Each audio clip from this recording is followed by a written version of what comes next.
आदर्शाचार्य राम मेहर शर्मा एक बार फिर आपके सामने।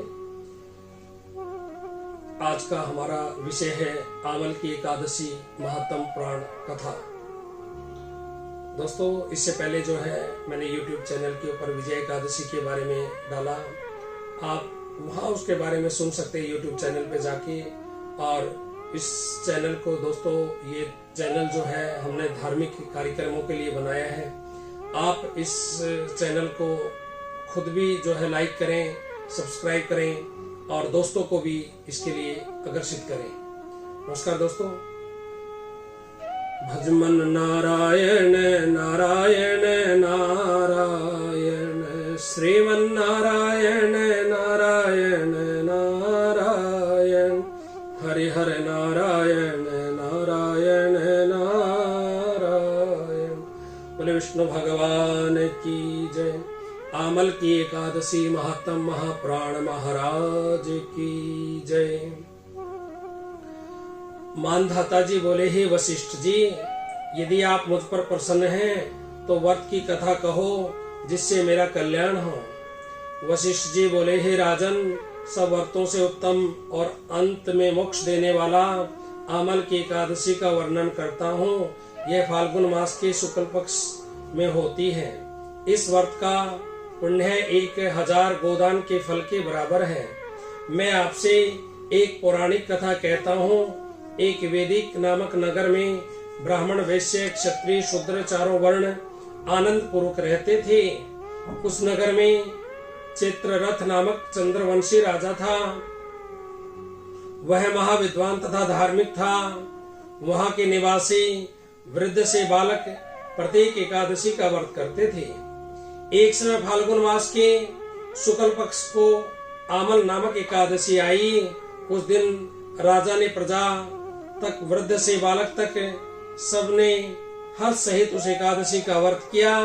राजा अपनी प्रजा के साथ मंदिर में जाकर पूर्ण कुंभ स्थापित करके तथा धूप दीप नैवेद्य पंचरत्न छत्र आदि से धात्री का पूजन करने लगे। वे सब धात्री की इस प्रकार स्तुति करने लगे, हे धात्री, तुम ब्रह्मा स्वरूप हो, तुम ब्रह्मा जी के द्वारा उत्पन्न हो और सारे पापों को नष्ट करने वाली हो, तुमको नमस्कार है। अब तुम अर्घ स्वीकार करो। तुम श्री रामचंद्र जी के द्वारा सम्मानित हो। मैं आपकी प्रार्थना करता हूँ, मेरे समस्त पापों को हरण करो। उस देवालय में रात्रि को सबने जागरण किया। रात्रि के समय उस जगह एक बहेलिया आया। वह महापापी तथा दुराचारी था। वह भूखा प्यासा था। उस जगह विष्णु भगवान की कथा एकादशी महात्म सुनने लगा। बहेलिया ने उस रात्रि को अन्य लोगों के साथ जागरण व्यतीत किया। प्रातः काल होते ही सभी लोग अपने अपने घर चले गए। कुछ समय बीतने के पश्चात उस बहेली की मृत्यु हो गई और उस आमल की एकादशी के व्रत तथा जागरण के प्रभाव से उसने राजा विदुरथ के घर जो है जन्म ले लिया। उसका नाम वसुरथ रखा गया। बड़े होने पर वह चतुरंगिनी सेना के सहित तथा धन धान्य से युक्त होकर 10 सहस्त्र ग्रामों का पालन करने लगा। वह तेज में सूर्य के कांति में चंद्रमा से, वीरता में विष्णु भगवान के और अक्षमा में पृथ्वी के समान था। वह अत्यंत धार्मिक, सत्यवादी, कर्मवीर और विष्णु भक्त था। वह सदैव यज्ञ किया करता था। एक दिन वह राजा शिकार खेलने के लिए गया। देव योग से वह राजा रास्ता जो है भूल गया। तब वह उसी वन में एक वृक्ष के नीचे सो गया। उसी समय पहाड़ी मलेच्छ वहां आए और राजा को अकेला देखकर उस पर मारो मारो का शब्द करके टूट पड़े।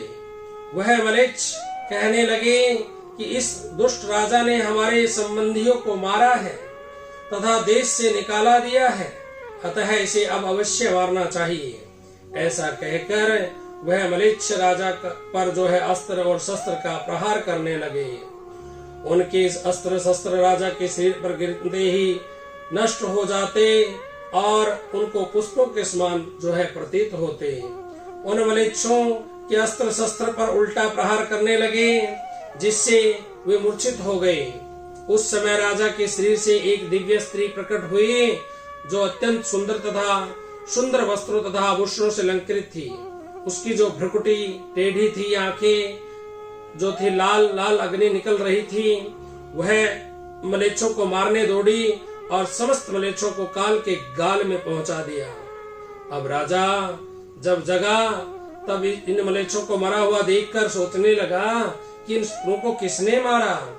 जब वह राजा ऐसा विचार कर ही रहा था, तभी आकाशवाणी हुई और कहने लगी, हे राजन, इस संसार में तेरी विष्णु भगवान के अतिरिक्त कौन जो है रक्षा कर सकता है।